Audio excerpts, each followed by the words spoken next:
Hello, noble friends, and welcome to Science and Spirituality. Today we once again delve into the secrets of the mind with Dr. Joe Dispenza.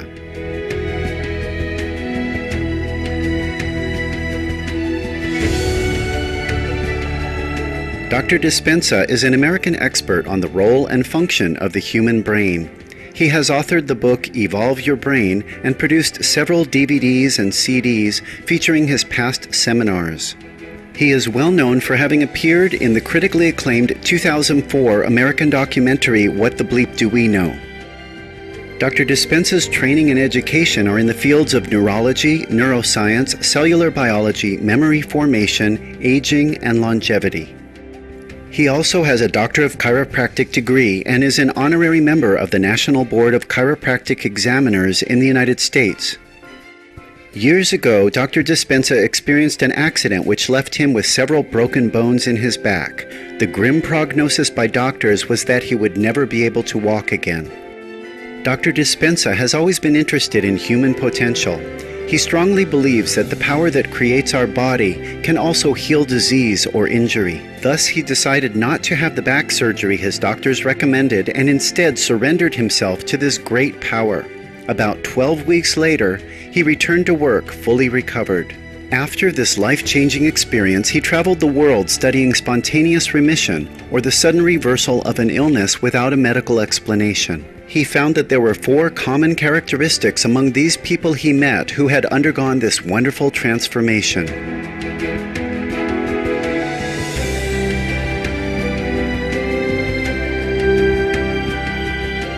First, these persons all believed that there was some spiritual aspect that lived within them. Second, they all realized that it was their own negative thoughts that had caused their condition. Third, they said they had to transform themselves by thinking new things and become different people. And the fourth characteristic was their loss of time and space for long periods of time. Now we join Dr. Dispenza as he discusses the 3 parts of the brain, or 3 brains, and their relationship to our thinking, actions, and the state of being. Dr. Dispenza defines the state of being as the cycle of thinking and feeling over time that begins to condition the body to memorize an emotional state better than the conscious mind. When I studied spontaneous remissions, I learned a lot of things about human nature, and unfortunately, most people wait for crisis or trauma to get serious about change. Probably over 90% of the people on the planet live in survival. They live reacting to their environment, or they can create survival just by thought alone. They can create the chemistry of stress just by thinking about something that's going to happen in the future or something that's happened to them in the past. And so they're living by those chemicals and those emotions. But we have 3 brains in one brain, and those 3 brains allow us to go from thinking to doing to being. So the thinking brain is the neocortex. That's that corrugated, walnut-shaped fold and valley bumps of gray matter. That is the home of the identity.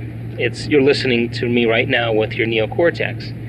And when we learn new information, when we learn philosophy, when we learn knowledge, when we learn data, we forge new circuits in the brain. That's what learning is, making new connections. And we store that circuitry, that information. It leaves a footprint in the brain in terms of synaptic connection. Any new experience creates a memory. One has to learn how to reinforce the positive experience or practice applying the experience until it turns into a habit. So, you read the book by Gandhi about peace. And you go to church or you go to your spiritual organization and you shake hands with everybody and say, "Peace be with you." Now, the next step is, how are you going to apply it? How are you going to modify your behavior in some way? When you have a new experience, the end product is called a feeling or an emotion. And we can remember experiences better because we can remember how they feel. Because that new experience in your environment produced a new internal chemistry. It disrupted your chemical continuity. And because you started to feel differently, the brain woke up for a moment and you paid attention to whatever it was out there that made you feel this way internally. It's called the memory. And so when we have a new experience, when we apply peace now, when you're pulling out of church and instead of cutting somebody off, you let them go ahead of you, just demonstrated peace. And when you demonstrate peace, you have a new emotion. You begin to feel it. I feel that. Or you go to your boss, and instead of judging him and getting angry, you actually sit down in a state of peace. Now, we're chemically teaching the body. We're instructing the body to what the mind has intellectually understood. A habit becomes established and is the state of being when memorized by the body. So knowledge is for the mind and experience is for the body. And that experience then is measured in feeling. So when you demonstrate peace, you feel the feeling of peace, so the body gets the signal. But it's not enough to have the experience once. We have to be able to replicate it at will, to do it over and over again, and make it look natural and easy. And when we're able to repeat it at will, we activate that third brain called the cerebellum. And the cerebellum is the microprocessor in the brain, and that's where we've practiced something so many times that the body has the memory as well as the conscious mind. And that's what a habit is. A habit is when the body has become the mind. So when we're in a state of being, we would say that the mind and body are working together, and the body's been conditioned both neurologically and chemically through experience that it now knows compassion better than the conscious mind. And now we're in a state of being. We will pause now for some brief messages. When Science and Spirituality returns, we will have more from this enlightening interview with Dr. Joe Dispenza. Please stay tuned to Supreme Master Television.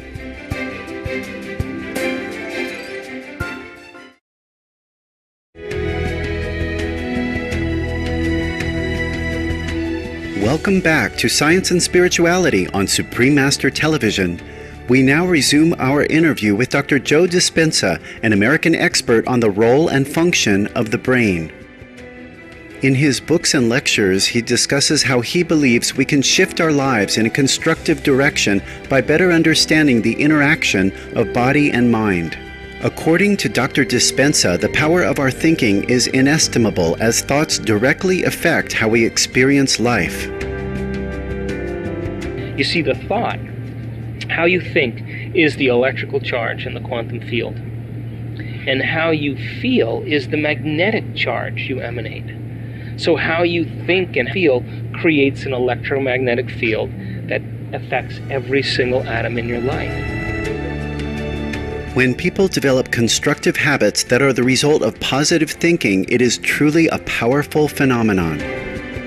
When we have a group of people that can think compassion, think peace, think goodwill and generosity, charity, and demonstrate it, and be able to maintain that state of being where they've memorized it internally, nothing in their external world can move them from it. When they're in a state of being, they're more prone to do things and think things equal to that state of being. How does meditation create fundamental changes within us? Meditation is the process of knowing yourself, understanding who you are, and because we have such a large frontal lobe, we can observe our own thoughts, our own actions, and our own behaviors, and that concept in neuroscience is called metacognition. And because we can do that, that allows us to modify and change our behavior so that we can do a better job in life. If you're doing meditation, in the beginning it takes a lot of practice, and it takes a lot of effort, and it takes a lot of awareness to be able to connect. But if you're doing meditation properly, you want to meditate because it feels so great. You're elevated, you're lifted, you're coherent. You want that feeling. In Tibetan, the exact translation of the word meditation means to become familiar with, to make known. Once you begin to have the thought become the experience, the end product of an experience is called an emotion. And if your experience is happening in your mind, you are beginning to feel elevated. Now we're reconditioning the body to a new mind, and now we have changed the circuitry. We reminded ourselves every day of who we wanted to be, and we've conditioned the body to a new mind. And when that person gets up and they can become familiar with that new self, we could say now that they're in a state of meditation because now they're memorizing a new aspect of themselves as well. Dr. Dispenza further explains how practicing meditation transforms the brain. So the process of meditation requires unlearning and relearning, or what neuroscience calls pruning synaptic connections and sprouting new connections. If your thinking and feeling has been negative for the last 20 years, your mind may be thinking positively, but your body is remembering being negative. 90% of who we are by the time we're 35 years old is sitting in a subconscious set of programs, automatic programs that operate without our conscious mind. And so here's the 10% of your conscious mind wanting to change against 90% of who we've become as a personality. So we have to learn how to get into the operating system. It takes going past the analytical mind to be able to do that, and that takes practice. The more you practice it, the better you get at it. And meditation really means to begin to think or begin to manage your internal world without the influence of the external world.